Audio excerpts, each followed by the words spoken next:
എല്ലാത്തിനും മിക്ക ആളുകളുടെയും വീട്ടിൽ വളരെ കോമൺ ആയിട്ടുണ്ടാവുന്ന ഒരു ഭക്ഷണമായിരിക്കും അല്ലേ സാധാരണ വെളുത്ത അരിയുടെ ചോറ്.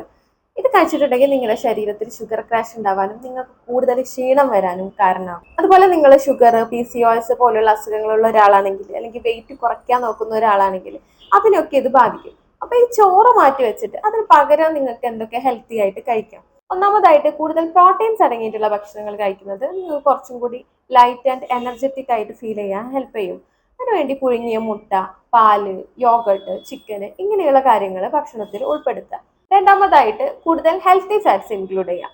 ഇത് അതികഠിനമായിട്ട് വരുന്ന വിശപ്പിനെ കുറയ്ക്കാനും അതുപോലെ കുറച്ചും കൂടെ ഫുൾ ഫീൽ കിട്ടാനൊക്കെ ഹെൽപ്പ് ചെയ്യും. അവോക്കാഡോസ്, നട്ട്സ് ആൻഡ് സീഡ്സ്, നെയ്യ് ഇതിലൊക്കെ ഹെൽത്തി ഫാറ്റ്സ് ആണ് ഉള്ളത്. മൂന്നാമതായിട്ട് നേരത്തെ പറഞ്ഞ പോലെയുള്ള ഷുഗർ സ്പൈക്സ് ഒഴിവാക്കാനായിട്ട് ലോ കാർബോഹൈഡ്രേറ്റ് അടങ്ങിയിട്ടുള്ള ഭക്ഷണങ്ങൾ കഴിക്കാം. ബ്രൗൺ റൈസ്, അവില്, ഓട്സ്, റാഗി, ഫ്രൂട്ട്സ് ഇതൊക്കെ നല്ല ഓപ്ഷൻസ് ആണ്.